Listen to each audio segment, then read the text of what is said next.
Shalom, selamat pagi saudara-saudara yang dikasihi Tuhan.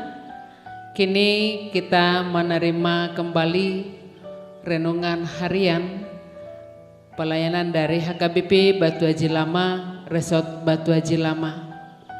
Sebelum kita menerima renungan hari ini, Kamis 9 Juni 2022, ada baiknya kita berdoa.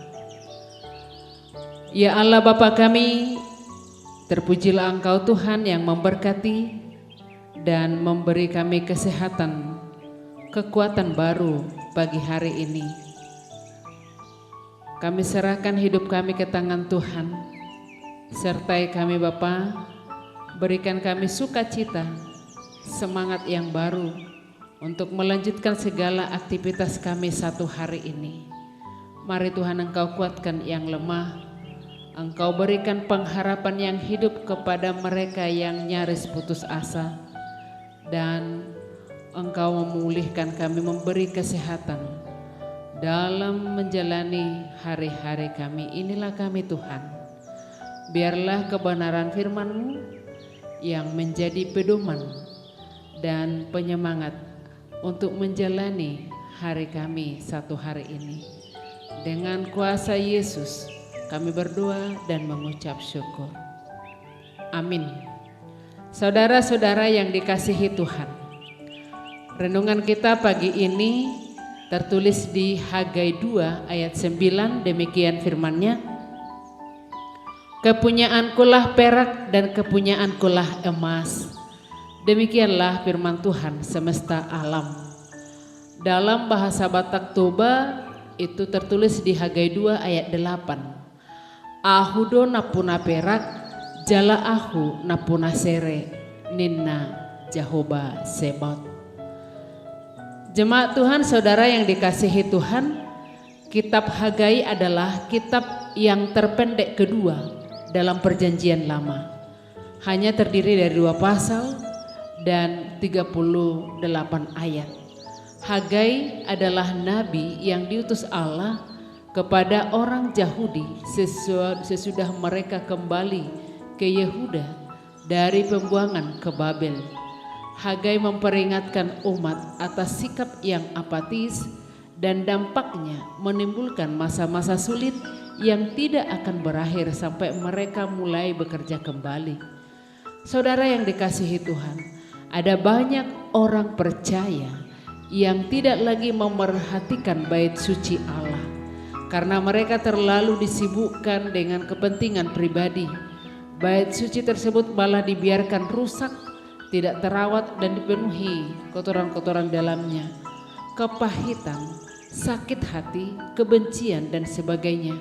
Rumah-rumahmu yang dipapani dengan baik, sedangkan rumah ini tetap menjadi reruntuhan. Hagai 1 ayat 4. Firman Tuhan mengingatkan lagi, beginilah firman Tuhan semesta alam. Perhatikanlah keadaan. Jadi naiklah ke gunung, bawalah kayu dan bangunlah rumah itu. Maka aku akan berkenan kepadanya dan akan menyatakan kemuliaanku di situ, firman Tuhan. Dan ketika kita melihat lagi ayat 7 dan 8 di pasal 1, rumah rohani kita harus dirombak dan dibangun kembali. Tuhan berkata, bekerjalah sebab aku ini menyertai kamu. Di ayat 5 pasal 2. Jika kita bekerja untuk Tuhan, jangan pernah pikirkan soal materi. Dan nats renungan kita pagi ini menekankan, sebab kepunyaankulah perak dan kepunyaankulah emas. Demikian firman Tuhan semesta alam. Dengan jelas menyatakan bahwa bila kita bekerja sungguh-sungguh untuk Tuhan menurut rencananya, Tuhan berkata, aku akan menggoncangkan segala bangsa, sehingga barang yang indah-indah kepunyaan segala bangsa datang mengalir. Maka aku akan memenuhi rumah ini dengan kemegahan, firman Tuhan semesta alam. Yang terpenting adalah roh Tuhan menyertai kita seperti firman-Nya, dan rohku akan tetap tinggal di tengah-tengahmu. Janganlah takut. Saudara-saudara yang dikasihi Tuhan, ada berkat-berkat luar biasa yang Tuhan sediakan bagi orang-orang yang memerhatikan dan sungguh-sungguh bekerja untuk Tuhan. Saudara-saudara jemaat Tuhan, firman Tuhan ini adalah tentang pembangunan bait suci. Karena bila kita lihat dalam pasal 1, Allah mengingatkan bangsa Yahudi sebab mereka mengatakan belum saatnya untuk mendirikan bait Allah. Mereka lebih mengutamakan untuk membangun rumahnya dulu. Dan Allah mengingatkan mereka bahwa mereka harus lebih dulu mendirikan rumah Allah, baru kemudian rumah mereka. Mereka membiarkan rumah Allah menjadi reruntuhan.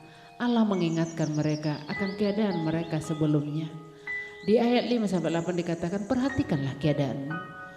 Kamu menabur banyak, tetapi membawa pulang hasil sedikit. Kamu makan, tetapi tidak sampai kenyang. Kamu minum, tetapi tidak sampai puas. Kamu berpakaian, tetapi badanmu tidak sampai panas. Dan orang yang bekerja untuk upah yang ditaruh dalam pundi-pundi yang berlobang. Saudara-saudara, Allah mengatakan, kepunyaankulah perak dan kepunyaankulah emas. Hal itu mau mengatakan kepada mereka dan juga kepada kita supaya tidak perlu takut dan khawatir akan pembangunan bait Allah. Tidak perlu takut dari mana uang untuk mendirikan bait Allah, memelihara, menyempurnakannya. Hal itu juga berarti orang-orang yang tersisa tidak perlu cemas tentang kekurangan logam berharga dalam perbaikan bait Allah. Tuhan menunjukkan persediaannya yang tidak ada habisnya. Ada banyak persediaan Allah dalam mendirikan bait Allah. Hal ini jelas kita lihat dalam Mazmur 50 ayat 12. Jika aku lapar, tidak usah kukatakan kepadamu, sebab punyakulah dunia dan segala isinya. Orang-orang buangan yang miskin hanya memiliki sedikit yang mereka pakai untuk menghiasi bait suci. Namun Allah meyakinkan mereka bahwa Dia akan menyediakan kekurangannya. Saudara yang dikasihi Tuhan, dan firman Tuhan ini kita diingatkan untuk selalu lebih dulu mengutamakan bait Allah daripada membangun rumah kita sendiri. Jangan membiarkan rumah Allah menjadi reruntuhan. Yang disukai Allah adalah selalu mengutamakan bait-Nya dan mengutamakan pekerjaan Allah dalam hidup kita. Di dalam Matius 6 ayat 33 dikatakan, tetapi carilah dahulu kerajaan Allah dan kebenarannya, maka semuanya itu akan ditambahkan kepadamu. Lebih mengutamakan Allah dan pekerjaannya, inilah yang disukai Allah dari kita. Kalau ini yang kita lakukan, maka Allah akan memberkati pekerjaan kita dengan memberi hasil yang melimpah.